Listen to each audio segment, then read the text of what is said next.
Look, Chris Wilder has just said that he thought the two yellows for Ryan Fraser and the penalty were fair decisions. Do you agree or do you disagree? Well, I think the two yellow cards for Ryan Fraser I agree with, but I can't see the penalty. I can't see it at all. And when I've looked back at it now 4 or 5 times, I think the referee made the right decision to start with. You know, arguably, it's a foul on Feddy, but you can't tell me he's intentionally handled the ball. And the job of VAR is to tell the referee when there's something clear and obvious. And if that's clear and obvious that it's an intentional handball, then we may as well just wrap the whole VAR stuff and put it away, because, you know, you can't tell me somebody watching a video screen can tell the referee that's deliberate handball. And then, of course, there's the challenge from Billy Sharp, which has left Fab Shah in a bit of a mess, is a horror challenge which doesn't even get looked at. So we're really disappointed in that. Unfortunately, it's proved to be the decisive point in the match. I mean, do you feel you did enough to get something from this game? Our first half performance was arguably as poor as we've played for a long time. So there's no disputing that. And we needed to get half time to change things around a bit. But obviously with the sending off, then we're a bit hamstrung, unfortunately. So disappointed, very, very disappointed in my first half display, especially.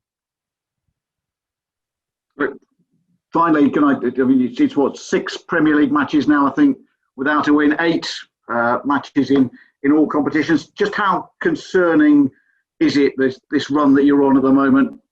Well, look, when you're in the Premier League, and especially in the bottom half of the league, then unfortunately you do become, you can have a run like this. We all want it to end as quick as we possibly can. We've had a decent start in terms of points on the board, and we always knew the Christmas period was going to be difficult, and we also knew how important the match tonight was. So there's no disputing that I'm disappointed with the first half in particular. Steve, thank you. Wish you well. Safe journey. Take care. If you have a question, can you use the raise hand function, please?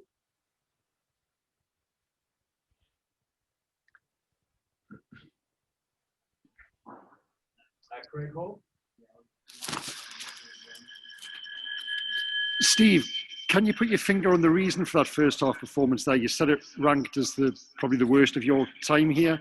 I didn't say the worst of my time, Craig. I'd said it was one of the worst. Sorry, so the sound was not great. But what no, was I'm bitterly disappointed, because we knew how big a game this was, and we didn't give ourselves a chance to counter attack or offer anything forward. And unfortunately, we give the ball away too cheaply. I feel like a long playing record with that one, but you know, that is the key to it. You know, we didn't pass the ball well enough to create an opportunity for us, even though we did.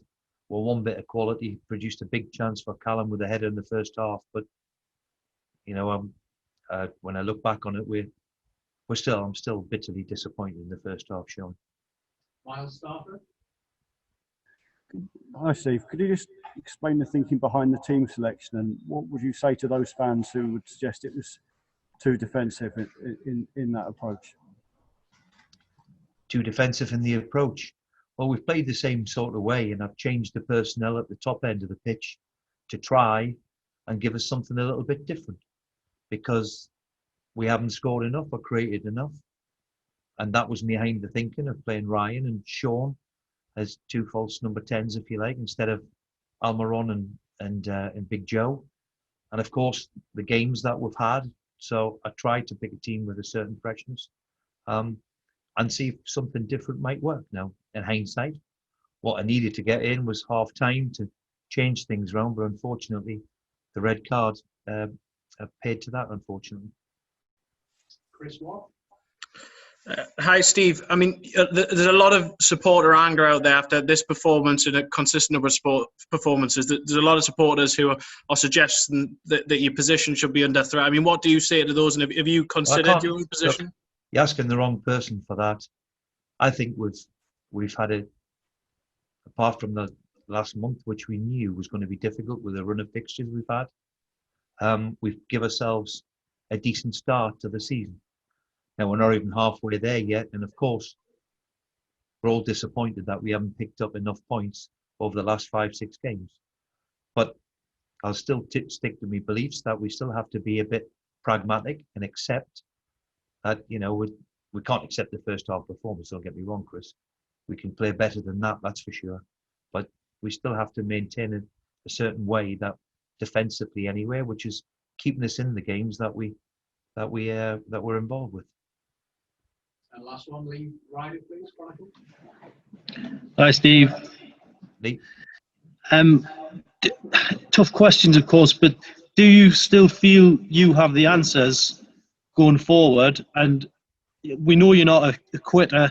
You'll battle on regardless of the poor run we're on.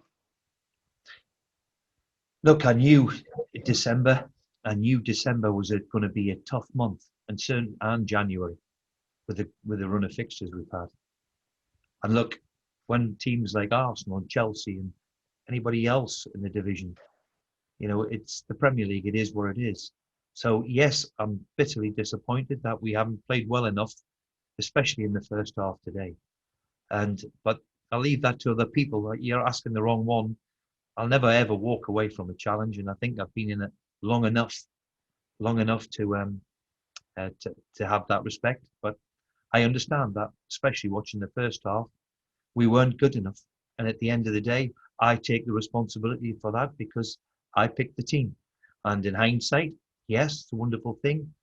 But then again, we've been trying something different because over the last few weeks, we've struggled going forward. So that was my thoughts tonight, was to give Ryan, who was fresh, and I wanted to see Sean higher up the pitch in a position where he could be a goal threat. And unfortunately, it didn't happen.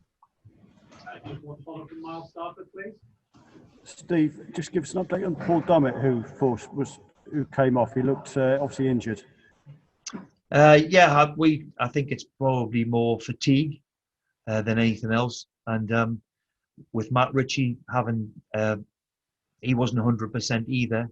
It was a difficult one, but yeah, I think he's okay. It was more of a fatigue thing and cramp thing rather than anything too serious.